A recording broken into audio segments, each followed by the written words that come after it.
नमस्कार मित्रों, आज आपकी क्लास चलेगी सीआरपीसी में। कुछ वो महत्वपूर्ण बिंदुओं पर हम चर्चा करेंगे जो हर व्यक्ति के लिए जानने के लिए बहुत जरूरी है, चाहे वो पुलिस का व्यक्ति हो, सामान्य व्यक्ति हो। खासकर यूपीएसआई वालों के लिए तो ये एग्जामिनेशन पॉइंट ऑफ व्यू से बहुत ही जरूरी क्लास है। चंद्रा आईएएस का ये मंच है, आप सबका स्वागत है। आप सब लोग अच्छे से पढ़िए, तैयारी करिए। आज हम कुछ उन बिंदुओं पर चर्चा करेंगे जो पुलिस किसी व्यक्ति को गिरफ्तार कर रही है तो किन परिस्थितियों में गिरफ्तार कर सकती है, किन परिस्थितियों में कैसे गिरफ्तार कर सकती है, ये देखा जाएगा। पुलिस गिरफ्तार कैसे करेगी इसको देखना है। कब गिरफ्तार करेगी, किन मामलों पर गिरफ्तार करेगी, किन मामलों में गिरफ्तार नहीं कर पाएगी, पुलिस अधिकारी की ड्यूटी क्या है गिरफ्तार करते समय, ये सारी चीजों पर आज हम चर्चा करेंगे। आज आप लोगों को थोड़ा बहुत इसके बारे में बताएंगे। कुछ सामान्य नियम भी आप लोगों को बताएंगे, जो ऑनरेबल सुप्रीम कोर्ट के कुछ जजमेंट हैं उसको भी बताएंगे, सामान्य दिशा निर्देश भी बताएंगे।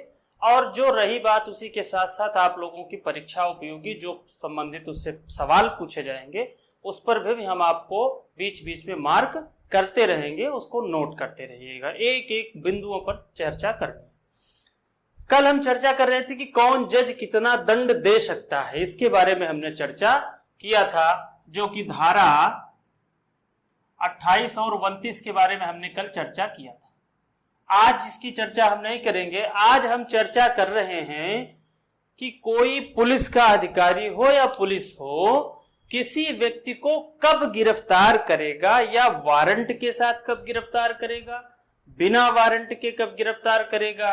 ये सारी जो पावर पुलिस अधिकारियों को मिली है, सीआरपीसी ने दी है, आज हम उस पर चर्चा करेंगे। एक धारा है 41 अध्याय, इसका तो कभी नहीं पूछा जाता, खासकर सिविल जज वालों के लिए पूछा जाता है। चैप्टर इसका है 5, अध्याय 5 में धारा 41 से शुरुआत होती है। और धारा 41 सिर्फ ये कहती है कि व्हेन पुलिस में अरेस्ट विदाउट वारंट, मतलब इसका ये है कि कोई पुलिस जो है किसी व्यक्ति को कब बिना वारंट के गिरफ्तार कर सकती है। इसका मतलब क्या है? कल हमने आपसे 36 के बारे में कुछ बताया था कि पुलिस ऑफिसर्स की जो ड्यूटी है, पुलिस ऑफिसर्स की जो पावर है, उसी पावर के तहत पुलिस को यह अधिकार दिया गया है कि किसी व्यक्ति को गिरफ्तार करे। तो धारा 41 सिर्फ इतना कह रही है कि कोई भी कब पुलिस किसी व्यक्ति को बिना वारंट के गिरफ्तार कर सकती है। अब ध्यान रखिए कि वारंट के गिरफ्तार करने पे, बिना वारंट के 2 तरीके की गिरफ्तारी होती है। सबसे पहले इसको ध्यान रखिए, गिरफ्तारी में जब गिरफ्तारी होगी तो 2 तरीके की गिरफ्तारी होगी। एक तो होगी वारंट सहित गिरफ्तारी, और एक होगी बिना वारंट गिरफ्तारी। ये जो वारंट सहित गिरफ्तारी है, ये हमने आपको जब परिभाषा पढ़ाया था, उस परिभाषा में हमने एक अपराध आपसे बताया था कि अपराध 2 तरीके के होते हैं। एक असंज्ञेय अपराध होता है और दूसरा कैसा अपराध होता है? संज्ञेय अपराध होता है। इसका क्या मतलब है? इसकी अंग्रेजी कॉग्निजेबल ऑफेंस सेक्शन 2C, और ये नॉन कॉग्निजेबल ऑफेंस। उसी परिभाषा के तहत हमने आपको बताया था कि संज्ञेय अपराध क्या है। तो संज्ञेय अपराध में हमने आपको पढ़ाया था कि संज्ञेय अपराध में पुलिस के पास ये पावर होती है कि किसी भी व्यक्ति को बिना वारंट के वो गिरफ्तार कर सकती है। तो ध्यान रखिएगा। तो यहां से ये चीजें क्लियर हो जा रही हैं कि आखिर कैसा अपराध होगा। यहीं से धारा 41 के 2 चीजें निकल के आ रही हैं। अगर पुलिस बिना वारंट के गिरफ्तार कर रही है, इसका मतलब वो कैसा मामला होगा? संज्ञेय मामला होगा, उसमें कोई कंफ्यूजन है ही नहीं है। और जो भी असंज्ञेय मामले होंगे, सामान्य परिभाषा यह है कि जो भी असंज्ञेय मामले होंगे उसमें पुलिस बिना वारंट के कभी भी गिरफ्तार नहीं कर सकती है। इस चीज को ध्यान रखिए, आप लोग भी जानते रहिए। हर व्यक्ति के लिए जरूरी है कि पुलिस जो है किसी भी व्यक्ति को गिरफ्तार करेगी अगर, तो मामला असंज्ञेय है। अब संज्ञेय की आपको परिभाषा इसी समय थोड़ा सा क्लियर कर दें, जिसमें हमने कहा था कि कॉग्निजेबल केस जो भी हो रहा, जो वारंट केस था संज्ञेय, ये सामान्यतः 3 साल से लगाया जाता है। इसकी परिभाषा में सिर्फ इतना कहा गया है कि संज्ञेय अपराध वो है जिसमें पुलिस बिना वारंट के गिरफ्तार कर सकती है। अब रही बात असंज्ञेय की, असंज्ञेय में ये कहा जाता है कि किसी भी असंज्ञेय अपराध में पुलिस के पास ये पावर नहीं होती कि किसी व्यक्ति को बिना वारंट के गिरफ्तार कर ले। ये सामान्य स्थितियां हैं मित्रों। आज हम आपको इसका कुछ अपवाद भी बताएंगे, कुछ अपवादिक स्थितियां ऐसी भी हैं।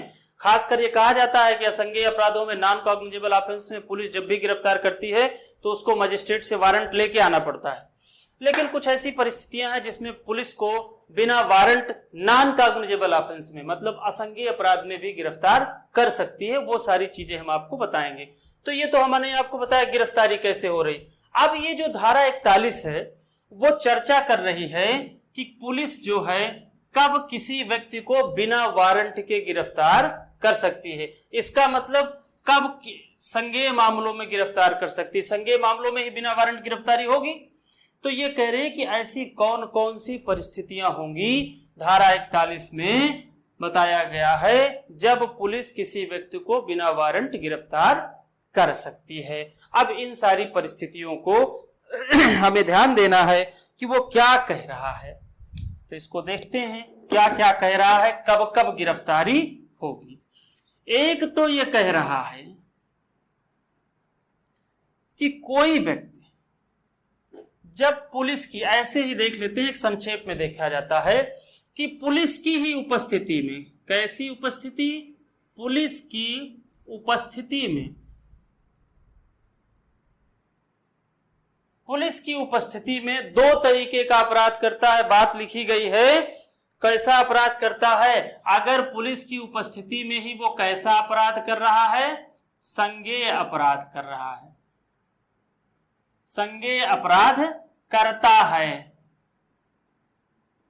ध्यान रखिएगा मित्रों, ये पहली बात कह रहा है कि कोई भी पुलिस अधिकारी किसी व्यक्ति को बिना वारंट के गिरफ्तार करेगा जब कोई व्यक्ति पुलिस के ही सामने संज्ञेय अपराध करता है। अब संज्ञेय अपराध में तो सीधे सीधे पुलिस को यह पावर है कि बिना वारंट गिरफ्तार कर ले। दूसरी चीज, ऐसा कोई भी अपराध, मान लीजिए पुलिस के पास एफआईआर तो नहीं हो पाई, कोई व्यक्ति गया था एफआईआर करने, लेकिन एफआईआर नहीं हो पाई, उस पर 156 का 3 हो गया, जिसको आप कहते हैं परिवाद हो गया। मान लीजिए मजिस्ट्रेट के यहां परिवाद हो गया और वो परिवाद तो उसके खिलाफ हुआ है, और उस परिवाद में, जिस मामले में परिवाद हुआ है, कोई न कोई धारा लगी होगी, कोई न कोई अपराध हुआ होगा। उस अपराध में अगर ये बात रखी गई, ये बात आईपीसी कह रही है कि उस वाले धारा में जो अपराध किया है कम से कम 7 साल की सजा है उसके खिलाफ, उसको मिलेगी। तो अगर ऐसा कोई व्यक्ति है जिसके खिलाफ परिवाद हो चुका है और जिसमें 7 साल तक की सजा है, ऐसा व्यक्ति अगर कहीं घूम रहा है तो पुलिस उसको भी बिना वारंट जब चाहे तब गिरफ्तार कर सकती है। ठीक है। दूसरा और एक पॉइंट आप देखिए, अगर कोई व्यक्ति भगोड़ा है, भगोड़ा कोई व्यक्ति है, भगोड़ा का मतलब 2 तरीके का होता है। एक तो वो पुलिस की कस्टडी से भागा हो, दूसरा क्या है, वो न्यायिक कस्टडी से भागा हो। अगर वो जेल से भागा है, भगोड़ा का मतलब ये है कि मान लीजिए जेल से भागा है, ऐसी स्थिति में अगर कोई व्यक्ति जेल तोड़ के भागा है, दीवार फांद के भागा है, किसी भी स्थिति में वो बाहर भागा है, कुल मिला के वो भगोड़े की स्थिति में है, तो ऐसे व्यक्तियों को पुलिस को कभी भी वारंट लेने की जरूरत नहीं पड़ती मजिस्ट्रेट से, क्योंकि जब वो भगोड़ा है तो जब तक तो वारंट लेगा पुलिस अधिकारी तब तक तो वो निकल जाएगा। इसलिए ऐसे व्यक्ति को जो है कभी भी पुलिस की पास ये पावर है कि जब चाहे तब उसको बिना वारंट के गिरफ्तार कर सकता है। तो ध्यान रखिएगा। दूसरी चीज क्या है, ऐसा कोई व्यक्ति, ये कह रहा है कि मान लीजिए कि कोई ऐसा व्यक्ति हो जो सरकार ने, ये तो वह वाला भगोड़ा हो गया जो जेल से भागा है या पुलिस कस्टडी से भागा है, दूसरा भगोड़ा क्या कह रहा है, जिसको सरकार ने भगोड़ा घोषित किया हो, भगोड़ा घोषित किया हो, भैया ध्यान रखिएगा, घोषित किया हो। अब इसमें आपके कौन कौन आ गए वर्तमान स्थिति में, नीरव मोदी आ गए, विजय माल्या आ गए, ऐसे ऐसे जो बड़े बड़े मठाधीश टाइप के लोग हैं, इनको सरकार ने इसमें भगोड़ा घोषित किया हुआ है अधिनियम के तहत। ऐसे लोगों को पुलिस जब चाहे तब क्या कर सकता है बिना वारंट के पुलिस इनको गिरफ्तार कर सकती है। दूसरी बात कह रहा है, किसी ऐसे व्यक्ति को, मान लीजिए कोई ऐसी घटना हो गई हो या कोई परिवाद किया गया हो, या मान लीजिए किसी व्यक्ति को संदेह के आधार पर गिरफ्तारी की गई हो और उसमें किसी ऐसे व्यक्ति को उठा के लाना है जिसको ला लेने से कम इस व्यक्ति की जिसकी गिरफ्तारी हुई है उसका इन्वेस्टिगेशन सही से हो जाएगा। मतलब क्या है कि किसी ऐसे व्यक्ति को गिरफ्तार करना जिसको लाने से पुलिस का इन्वेस्टिगेशन किसी मामले में हो जाए। ऐसे व्यक्तियों को कुल मिलाकर है तो बहुत सारी चीजें, लेकिन एक संक्षेप में आप मान के चलें कि कुछ ऐसी परिस्थितियां हैं जिसमें पुलिस अधिकारी या पुलिस का कोई व्यक्ति, हाँ एक बात यहाँ पे आप ध्यान रखिएगा, ये सवाल पूछा गया है, यहां पे लिखा गया है any police officer, any police officer लिखा गया है धारा 41 में, ध्यान रखिएगा, एनी पुलिस ऑफिसर। एक बार सवाल पूछा गया है, पीसीएसजे में भी पूछा गया है, यूपीएसआई में तो मुझे नहीं याद है, लेकिन हो सकता है पूछा जा सकता है आपसे कि एनी पुलिस ऑफिसर में उसमें ये शब्द आएगा कि कोई पुलिस ऑफिसर में कौन कौन व्यक्ति शामिल है। तो ध्यान रखिएगा, कोई पुलिस में सिर्फ और सिर्फ चौकीदार यही शामिल नहीं है, और धारा 41 में जो एनी पुलिस ऑफिसर शब्द का प्रयोग किया गया है उसमें कांस्टेबल से लेकर के सुप्रिंटेंडेंट ऑफ पुलिस या डायरेक्टर जनरल ऑफ पुलिस सब शामिल हैं। एनी पुलिस ऑफिसर में चौकीदार साहब शामिल नहीं हैं। इस चीज का ध्यान रखिएगा भैया, ध्यान रखिएगा। 2010 में एक संशोधन आया, चूंकि आजकल कई सारी चीजें पूछी जाती हैं इस वजह से बता रहे हैं। 2010 में एक संशोधन आया है कि जब भी पुलिस अधिकारी ऐसे व्यक्तियों को गिरफ्तार करेगा संदेह के आधार पर, तो उसका एक लिखित कारण देगा, एक लिखा जाएगा, एक कारण देगा। वो सारी चीजें ध्यान रखिएगा, ये सब चीजें पूछी जाएंगी आपसे। तो धारा 41 आपके लिए सिर्फ इतना ही कह रही है कि पुलिस किसी व्यक्ति को किन परिस्थितियों में पुलिस कभी भी किसी व्यक्ति को बिना वारंट के गिरफ्तार कर सकती है। अच्छा, मान लीजिए पुलिस गिरफ्तार करने गई, तो पुलिस की वो तो पावर थी, अभी तक आपने जाना कि पुलिस की पावर क्या थी। अब आप ये जानिए कि एक पुलिस ऑफिसर की ड्यूटी क्या है। अगर किसी व्यक्ति को गिरफ्तार करने जा रहा है पुलिस ऑफिसर, तो उसकी ड्यूटी क्या है। गिरफ्तार करते समय की ड्यूटी की मैं बात कर रहा हूं कि अगर वो गिरफ्तार करने जा रहा है तो उस पुलिस ऑफिसर की क्या ड्यूटी है, क्या कर्तव्य हैं, ये सारी चीजें गिरफ्तार करने वाला अधिकारी, जो भी व्यक्ति है जो गिरफ्तार करने जा रहा है, उसकी क्या ड्यूटी है, ये बात बताई गई है 41 के खंड खा में। हिंदी में खा, अंग्रेजी में बी। वो क्या कह रहा है, ध्यान रखिएगा। जितने भी दरोगा जी हैं सब ध्यान रखें कि जब भी कोई दरोगा या कोई पुलिस का अधिकारी या कोई पुलिस का कर्मचारी किसी व्यक्ति को गिरफ्तार करने गया है, तो सबसे पहले उसकी ड्यूटी ये है कि वो अपना नेम प्लेट लगा के जाए। सामान्य स्थिति में, अब सीबीआई लगी है, आप सादे भेष में गए हैं, या सरकार का कोई आदेश है कि कोई बहुत क्रिटिकल मामला है जिसमें अगर आप वर्दी में जाएं, कोई ऐसी स्थिति में कि जिसमें सहज दृश्य हो जाए कि हर व्यक्ति जान जाए कि पुलिस अधिकारी आ रहा है, तो वो भाग जाएगा। ऐसी स्थितियों को छोड़कर अगर सामान्य स्थितियां हैं, तो कोई भी पुलिस अधिकारी जब भी गिरफ्तार करने जाएगा तब वह अपने नेम प्लेट लगा के जाए। नेम प्लेट का मतलब जो गिरफ्तार हो रहा है या जिस मोहल्ले में किसी को गिरफ्तार किया जा रहा है, कम से कम वह व्यक्ति ये जान तो जाए कि पुलिस अधिकारी ही गिरफ्तार कर रहा है, नहीं कोई तीसरा व्यक्ति पता नहीं कौन आया किसको उठा के लेके चला गया। ठीक है, तो पुलिस अधिकारी की सबसे पहली ड्यूटी यही है कि वो अपना एक, जिसको लिखा गया है सहज दृश्य रूप से, सहज नाम से, मतलब ये है कि वो अनजान बन के न जाए। ये पुलिस अधिकारी की ड्यूटी है जब भी जाए। दूसरी ड्यूटी उसकी क्या है? अभी तक तो वो ये था कि भाई वो गिरफ्तार करने गया तो उसकी क्या ड्यूटी थी।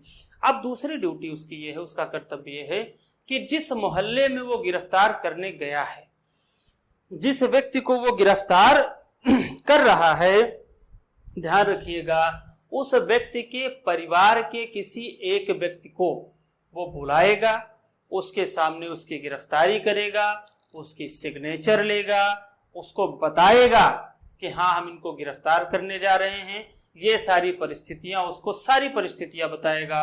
मान लीजिए उसके परिवार में ऐसा कोई व्यक्ति नहीं होता, तब क्या करेगा?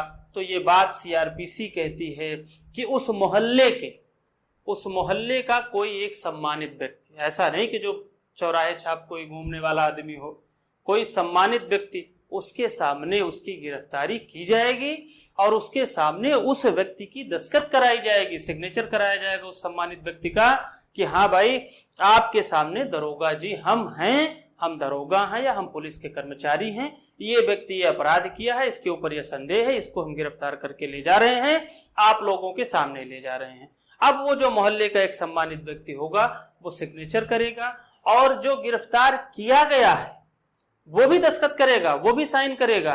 ये सारी ड्यूटी किसकी होगी? ये सारी ड्यूटी होगी उस पुलिस अधिकारी की, उस पुलिस कर्मचारी की जो किसी व्यक्ति को गिरफ्तार करने गया है। तो ध्यान रखिएगा, धारा 41 आपको पावर देती है, धारा 41 आपको पावर देती है, लेकिन ध्यान रखिएगा जहां अधिकार है आपके पास वहां आपके साथ कर्तव्य भी जुड़ा है। तो दरोगा जी ध्यान रखिएगा कि आपका अधिकार धारा 41 में बहुत है। आप किसी व्यक्ति को बिना वारंट के गिरफ्तार कर सकते हैं, लेकिन आपकी ड्यूटी भी है कि आप छोटी छोटी चीजों का ध्यान रखें। अब धारा 41 ये भी हो गई। एक धारा पूछी गई है यूपीएसआई में, ध्यान रखिएगा भैया, धारा 41 का जो सी वाला पार्ट है जिसको आप गा कहते हैं, ये बात पूछी गई। इसमें कुछ है नहीं कुछ भी नहीं है। ये सिर्फ डिस्ट्रिक्ट में हमेशा जितने भी जिले हैं, जिले में एक कंट्रोल रूम की बात करती है, कंट्रोल रूम,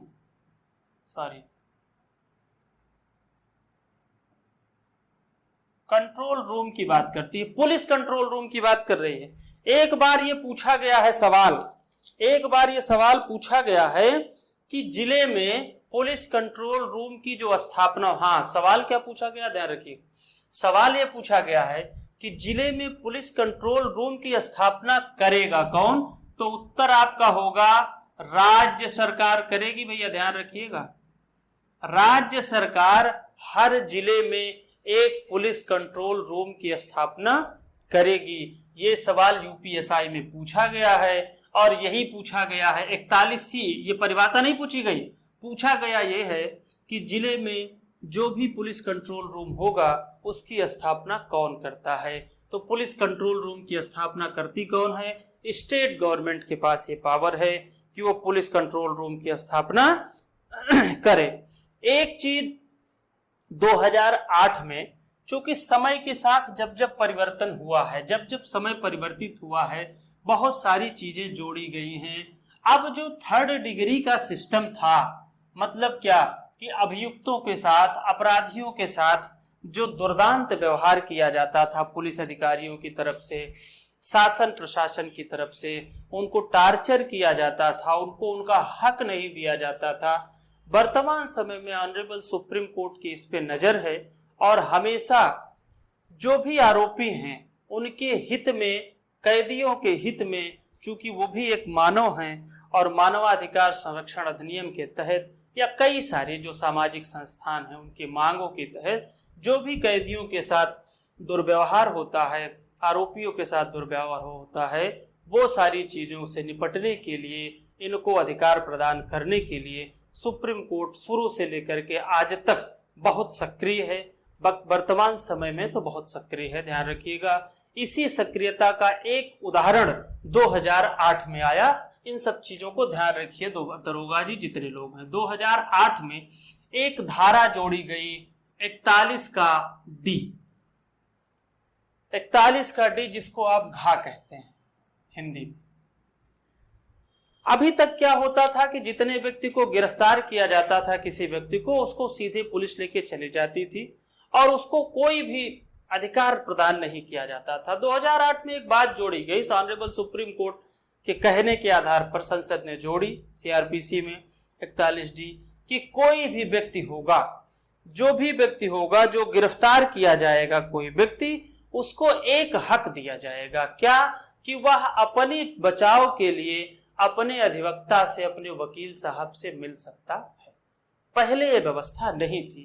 पहले आपको जैसे आपकी गिरफ्तारी हुई आपको ले जाकर के लॉकअप में रख दिया जाता था। आज भी वो लॉकअप में तो रखेंगे ही, लेकिन 2008 में 41 डी धारा 41 डी में एक व्यवस्था सारे कैदियों के लिए, अभियुक्तों के लिए आ गई कि उनको अपनी मनपसंद, ऐसा नहीं कि उनको कोई आप अपनी तरफ से वकील मुहैया कराए, नहीं, अपने मनपसंद अधिवक्ता से मिलने का अधिकार होगा। अब ध्यान रखिएगा, पूछा यह जाता है कि कब होगा, तो एक बार आप अपने मनपसंद के अधिवक्ता से मिलने का अधिकार होगा। पूरे पूछताछ के दौरान आप अधिवक्ता से नहीं मिल सकते, लेकिन बीच में आपको अपने अधिवक्ता से मिलने का अधिकार मिला है कि आप अपनी बात रख सकें, आप अपने बचाव के लिए अपना कोई प्रतिनिधि नियुक्त कर सकें, आप अपने जो भी तर्क हैं आपके कि हमने ये किया है या नहीं किया, कन्विक्शन है कि क्या है, कुल मिलाकर आप अपने बचाव के लिए कोई न कोई प्रतिनिधि नियुक्त कर सकते हैं जो आपकी बात न्यायालय तक पहुंचा दे। इस बात को आपको ये अधिकार प्रदान किया गया। सवाल उठता है कब प्रदान किया गया, तो आपको ध्यान देना है 2008 में ये बात प्रदान की गई। तो यहाँ आपको धारा 41 में कुछ चीजें मिली कि धारा 41 सिर्फ ये कह रही है कि कब पुलिस को बिना वारंट के गिरफ्तारी का अधिकार होगा, कि किसी व्यक्ति को कब वो बिना वारंट के गिरफ्तार कर ले। लेकिन आपने देखा वहीं कि धारा 41 बी जो है पुलिस की ड्यूटी बता रही है, धारा 41 सी कह रहा है कि राज्य सरकार की यह ड्यूटी है, राज्य सरकार का अधिकार है, राज्य सरकार की शक्ति है कि वह हर जिले में एक पुलिस कंट्रोल रूम स्थापित करे। और धारा 41 का जो डी है वो जो अभियुक्त हैं, जो आरोपी हैं, गिरफ्तार व्यक्ति हैं, उनको उनके मनपसंद के अधिवक्ता से मिलने का अधिकार देता है। वजह क्या है? ये सारी चीजें जिस दिन हम आपको संवैधानिक पहलू इसका पढ़ाएंगे उस दिन आपको बताएंगे कि क्यों ऐसी बात देते हैं। भाई बहुत से लोग, अब बात बताइए, ये कह रहा है गिरफ्तार व्यक्ति, गिरफ्तार व्यक्ति की बात कर रहा है।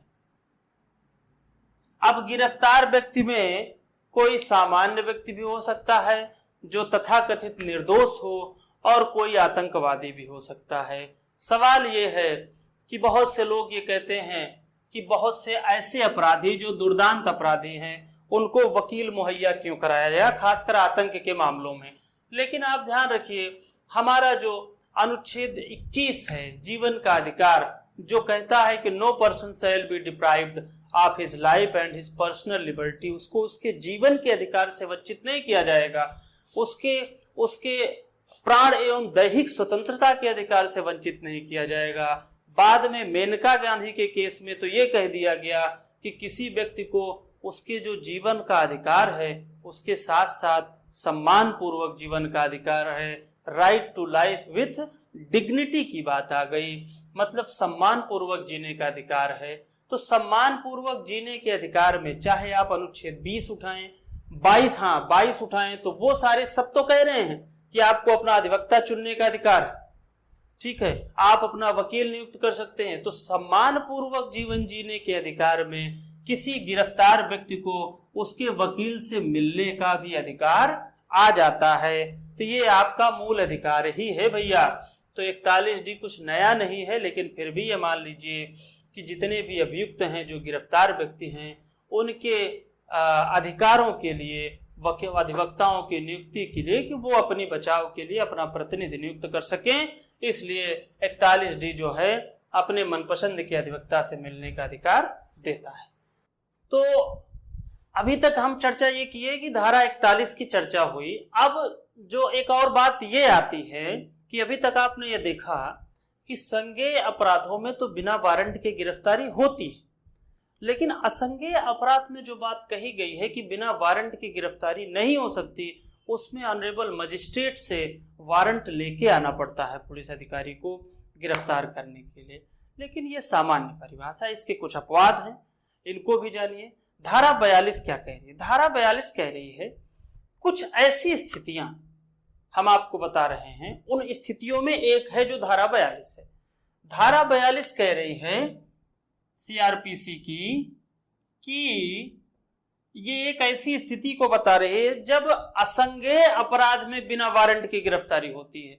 सामान्य स्थिति ये है कि हमेशा संज्ञेय अपराध में ही बिना वारंट की गिरफ्तारी होती है, लेकिन धारा 42 एक वो उदाहरण प्रस्तुत करती है जब असंज्ञेय मामलों में भी बिना वारंट के गिरफ्तारी हो जाती है। धारा 42 क्या करिए? मान लीजिए पुलिस अधिकारी के सामने कोई ऐसा व्यक्ति है जो सामान्य कोई ऐसा काम करता है जो असंज्ञेय अपराध की श्रेणी में आता है। संज्ञेय अपराध तो होता तो कोई बात ही नहीं, वो तो गंभीर अपराध। असंज्ञेय अपराध की श्रेणी में आता है। मान लीजिए कहीं वो किसी की गाड़ी में टक्कर मार दिया या ऐसे कोई भी ऐसी स्थिति हो गई जो संज्ञेय अपराध नहीं, असंज्ञेय अपराध की श्रेणी में आती है। अब पुलिस अधिकारी उससे ये पूछता है, उसकी पहचान पूछता है। मान लीजिए संदेह के आधार पर पुलिस अधिकारी उससे उसकी पहचान पूछता है, उसका नाम पूछता है, भैया आपका नाम क्या है, या आप कहाँ रहते हैं, आपका निवास स्थान क्या है, नाम क्या है। अगर वो इस बात को नहीं बता पाता, वह व्यक्ति जो पुलिस के सामने असंज्ञेय अपराध करता है, तो नाम या निवास स्थान ना बताने पर पुलिस को इस बात का संदेह हो जाता है कि यह व्यक्ति कौन है, और ऐसी स्थिति में पुलिस मजिस्ट्रेट से वारंट लेने नहीं जाती है, उसी समय बिना वारंट के ही उस व्यक्ति को गिरफ्तार करने की पावर रखती है। पुलिस अधिकारी उस व्यक्ति को गिरफ्तार करने की पावर रखता है।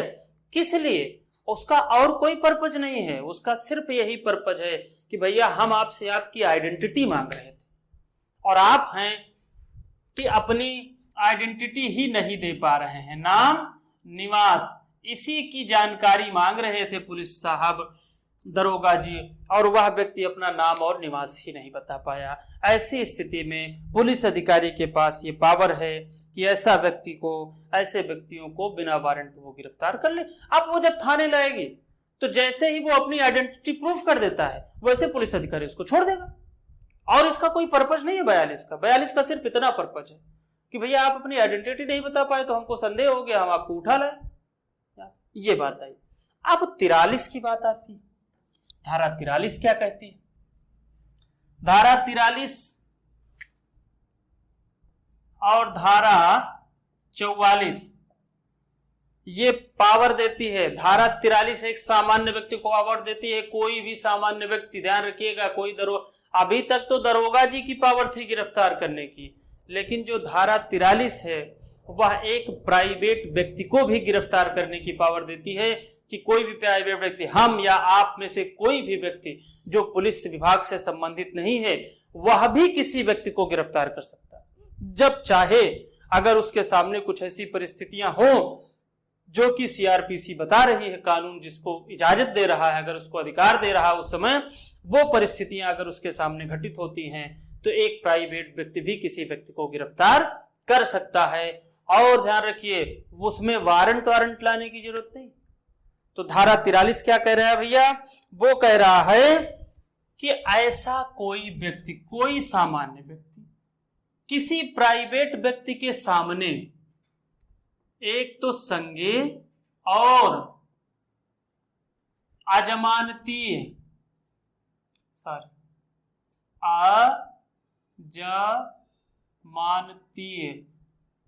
ध्यान रखिएगा, यहां और लिखा है या नहीं लिखा है?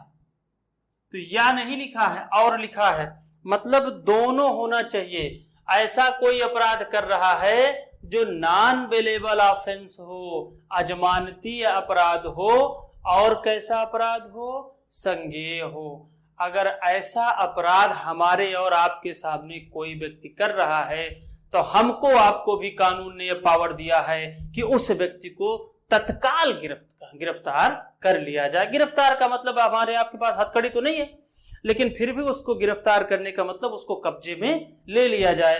और फिर जब वो प्राइवेट, अब आप सोचे कि हमने तो गिरफ्तार कर लिया तो हमको सब पावर मिल गई, नहीं, एक प्राइवेट व्यक्ति को सिर्फ गिरफ्तार करने की पावर है मित्रों।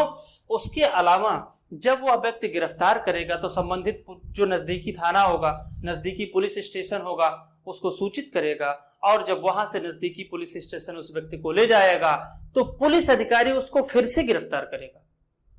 पुलिस अधिकारी उसको फिर से गिरफ्तार करेगा और वही गिरफ्तारी के बाद फिर इन्वेस्टिगेशन होगा या जो भी होगा कुल मिला के। लेकिन ऐसा नहीं है कि आपकी पावर नहीं थी, आपको कुछ नहीं होगा।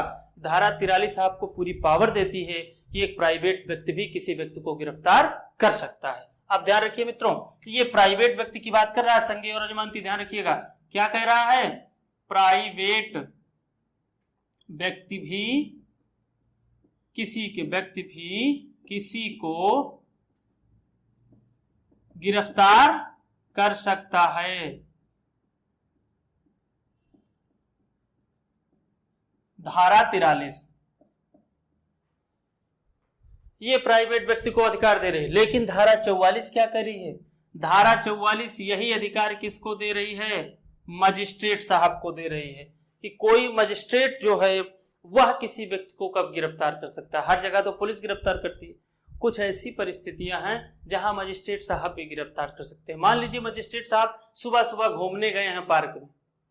बात यहां आती है कि मान लीजिए मजिस्ट्रेट साहब सुबह सुबह पार्क में घूमने गए, और ध्यान रखिएगा मजिस्ट्रेट में दोनों मजिस्ट्रेट हैं, न्यायिक मजिस्ट्रेट भी है और कार्यपालक मजिस्ट्रेट भी है। ध्यान रखिएगा, जुडिशियल मजिस्ट्रेट और एग्जीक्यूटिव मजिस्ट्रेट दोनों इसमें आते हैं। मतलब एसडीएम और डीएम साहब भी हैं, आते हैं इसमें, और जज साहब भी आते हैं इसमें। ध्यान रखिएगा, दोनों मजिस्ट्रेट की बात हो रही है यहाँ पे कि अगर मान लीजिए मॉर्निंग वॉक पे गए हैं और इनके सामने कोई व्यक्ति अपराध कर रहा है तो मजिस्ट्रेट साहब को ये पावर है कि वो खुद ही उसको गिरफ्तार कर ले। एक तो ये स्थिति है। दूसरी क्या है कि मान लीजिए मजिस्ट्रेट साहब के अधिकारिता वाले क्षेत्र में, इनका अधिकारिता क्षेत्र 10 किलोमीटर का लग रहा है, तो उस 10 किलोमीटर के अंदर इनके ज्यूरिसडिक्शन के अंदर अगर कोई व्यक्ति अपराध करता है तो मजिस्ट्रेट साहब उसको गिरफ्तार कर सकते हैं। ये क्या कह रहा है? मजिस्ट्रेट साहब के समक्ष अगर कोई अपराध हो रहा है तो मजिस्ट्रेट साहब उसको गिरफ्तार कर सकते हैं। मित्रों ध्यान रखिएगा, तो धारा 44 इसके बारे में कहती है मजिस्ट्रेट को कब गिरफ्तारी की पावर है, कब मजिस्ट्रेट स्वयं गिरफ्तार कर सकता है, और धारा 43 कह रही है कि कब कोई प्राइवेट व्यक्ति जो है किसी व्यक्ति को गिरफ्तार कर सकता है। अब जो धारा 45 है इसके बारे में हम आपको बाद में पढ़ाएंगे। धारा 45 पूछा जाता है कि सशस्त्र बल जो आर्म्स फोर्स वाले हैं, सेना वाले हैं, इनको गिरफ्तारी से थोड़ी बहुत छूट दी गई है, गिरफ्तारी से इनको संरक्षण दिया गया है कि इनको गिरफ्तार नहीं किया जाएगा। ये सारी बात धारा 45 में ये सारी बातें बताई गई हैं। मित्रों ध्यान रखिएगा। अब आपके लिए बहुत जरूरी धारा एक आती है, धारा 46। सारी चीज की टेक्निक तो यही बताती है। अभी तक तो उसने बताया कि गिरफ्तारी की जाएगी, ये होगा, कब की जाएगी। ये कह रही है गिरफ्तारी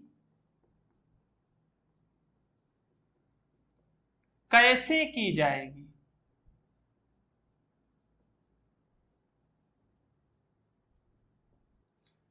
arrest how made, arrest how made.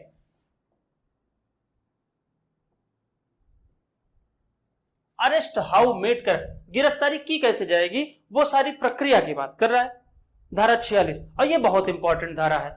इसी धारा के तहत जो है अभी मैं आपको बताऊंगा कैसे कैसे इसमें गिरफ्तारी होगी। ये क्या कह रहा है कि कोई पुलिस अधिकारी किसी व्यक्ति को अगर गिरफ्तार करेगा तो उसके शरीर को छुएगा, भाई वो तो छुएगा ही, पकड़ेगा, दौड़ेगा तो उसको पीछा करेगा, उसका हर तरीके से कोई भी ऐसी स्थिति आई उसको पकड़ेगा, दबोचेगा, उसका पीछा करेगा। वो सारी चीजें कह रहा है कि एक पुलिस अधिकारी किसी व्यक्ति को, देखिए सीआरपीसी जो कहती है वो कहती है कि गिरफ्तारी करने में पुलिस अधिकारी या कोई अन्य व्यक्ति जो गिरफ्तारी कर रहा है, मतलब पुलिस अधिकारी तो गिरफ्तारी कर ही रहा है, लेकिन आपने देखा धारा 43 में प्राइवेट व्यक्ति भी गिरफ्तार कर रहा है, धारा 44 में मजिस्ट्रेट भी गिरफ्तार कर रहा है। तो कह रहा है गिरफ्तारी करने में पुलिस अधिकारी या कोई अन्य व्यक्ति जो गिरफ्तार कर रहा है, गिरफ्तार किए जाने वाले व्यक्ति के शरीर को वस्तुतः छुएगा और फिर उसको दबोचेगा। फिर क्या कह रहा है, और उसको तब तक अपने पास वो हर कार्यक्रम करेगा जब तक वो सरेंडर न कर दे। ये बात वो बता रहा है। अब देखिए एक बात 2008 में जोड़ी गई है। 2008 में एक नया संशोधन जोड़ा गया है कि कोई व्यक्ति, अगर स्थिति ये है कि मान लीजिए महिला को गिरफ्तार करना है, तो महिला को गिरफ्तार करने में एक ये 2008 में नया अमेंडमेंट आया कि अगर महिला है जिसको गिरफ्तार करना है, तो महिला को गिरफ्तार करने के लिए कौन गिरफ्तार करेगा, महिला पुलिस ही करेगी। अगर असाधारण परिस्थितियां आई तो बात अलग है, और सामान्य परिस्थितियों में किसी महिला को गिरफ्तार करने में पुलिस अधिकारी महिला ही रहेगी, और अगर कोई पुरुष कर रहा है तो वो महिला को स्पर्श नहीं करेगा। इस बात का ध्यान रखिएगा। एक चीज यहां पे और बताई गई है, आप लोग हमेशा इनकाउंटर की बात करते हैं, थोड़ा बहुत समझिए। पुलिस इनकाउंटर कब करती है, पुलिस को इनकाउंटर की पावर कब मिलती है, इनकाउंटर होता क्या है, इसी को इनकाउंटर कहते हैं। आपको हम इनकाउंटर के बारे में भी थोड़ा बहुत आज चर्चा करते हैं। एक केस आया, हाँ इसी समय आपको एक केस भी आपको बता दें। एक केस था प्रेम शंकर शुक्ला का, क्योंकि सिविल जज वालों के लिए ज्यादा जरूरी होता है, इसी वजह से मैं बहुत अभी केस की चर्चा नहीं कर रहा हूं। प्रेम शंकर शुक्ला का मामला था, उसमें हथकड़ी लगाने पे सुप्रीम कोर्ट ने रोक लगाई थी। हथकड़ी उन्होंने कहा था कि किसी व्यक्ति को हथकड़ी तभी लगाई जाए जब वह खुद को सरेंडर न कर रहा हो। एक्सेप्शनल केसेस में किसी व्यक्ति को हथकड़ी पहनाई जाए, अन्यथा हथकड़ी न पहनाई जाए। तो ध्यान रखिएगा, कभी अगर आपसे केस पूछ लिया जाए तो वो किस केस का नाम था, प्रेम शंकर शुक्ला बनाम दिल्ली प्रशासन, मतलब प्रेम शंकर शुक्ला वर्सेस दिल्ली एडमिनिस्ट्रेशन का मामला था। धारा 46 पे यह मामला था कि अगर किसी व्यक्ति की गिरफ्तारी की जा रही है तो क्या हथकड़ी पहनाना जरूरी है। तो honourable supreme court held that कि किसी व्यक्ति को एक्सेप्शनल मामलों में ही हथकड़ी पहनाई जाएगी, अन्यथा हथकड़ी नहीं पहनाई जाएगी। इसी में आपको डीके बसु की गाइडलाइन मिलेगी, भीम सिंह की गाइडलाइन मिलेगी, बहुत सारी गाइडलाइन है। तो जब सिविल जज वालों को पढ़ाएंगे तब उस पर चर्चा की जाएगी। यूपीएसआई वालों के लिए इतना ही जरूरी है। प्रेम शंकर शुक्ला को समझिए। अब देखिए कुछ ऐसी स्थितियां हैं, धारा 46 का जो खंड 2 है और खंड 3, खास करके धारा 46 का जो खंड 3 है, यही इनकाउंटर की बात करता है। धारा 46 का जो खंड 3 है, मित्रों ध्यान रखिए, आज ये आपके लिए बहुत जरूरी है। जान लीजिए कि सीआरपीसी में कोई पूछे आपसे कि सीआरपीसी में इनकाउंटर कहां बताया गया है, तो धारा 46 की खंड 3 ही इनकाउंटर की बात बताती है। वो खंड 3 क्या कहता है, इस बात को आपको ध्यान रखना है। मान लीजिए कोई अपराधी है जिसको आजीवन कारावास की सजा मिली है, कारावास या मृत्यु, मतलब ऐसा आरोप है कि इस व्यक्ति ने ऐसा काम किया है जिसकी सजा आईपीसी के तहत यही है। अब आप मजिस्ट्रेट नहीं हैं, लेकिन फिर भी कुछ किया है जिसको पुलिस गिरफ्तार करने गई है, तो जो उसके ऊपर आरोप लगा है उस आरोप में भैया इतनी ही सजा बताई गई है। वो तो फाइनल जब ट्रायल होगा तब पता चलेगा, कि दूध का दूध पानी का पानी होगा, तब पता चलेगा कि वास्तव में इसने क्या किया था क्या नहीं किया था। लेकिन फिर भी अभी जितना आरोप है उसके ऊपर, जब उसकी गिरफ्तारी की जा रही है उस समय तक उसके ऊपर जो आरोप है, उस आरोप में आईपीसी के तहत उसकी सजा दो दी गई है। कानून ये कह रहा है कि अब इसमें होगा क्या, या तो किसी की हत्या किया होगा, रेप किया होगा, मर्डर की स्थिति होगी। ऐसी स्थिति में ही आजीवन कारावास या मृत्यु की सजा है। जो आपका 46 का 2 है वो कहता है कि गिरफ्तारी करने में पुलिस अधिकारी हर उन आवश्यक सेवाओं का, हर उन आवश्यक चीजों का इस्तेमाल कर सकेगा जिससे वह व्यक्ति खुद को सरेंडर कर दे। उसकी गिरफ्तारी के लिए हर साधनों का प्रयोग कर सकता है। ये 46 का 2 कह रही है, लेकिन 46 का 3 क्या कह रही है? 46 का 3 कह रही है कि अगर कोई व्यक्ति आजीवन कारावास की सजा से आरोपित हो या मृत्यु वाली अपराध से आरोपित हो जिसकी गिरफ्तारी की जानी है, तो पुलिस उसकी गिरफ्तारी करने में, पहली बात तो 2 कह रहा है, 46 का 2 क्या कह रहा है? 46 का 2 कि आवश्यक सभी साधनों का उपयोग कर सकेगी पुलिस। इसका मतलब क्या है? गोली चला सकती है, पैर पे गोली मार देगी, पीछे गोली मार देगी, हाथ पे गोली मार देगी, किसी भी स्थिति में कि आप पकड़ में आ जाएं, इतना कर सकती है। यहां जान से नहीं मार सकती है पुलिस, इनकाउंटर नहीं कर सकती 46(2) में।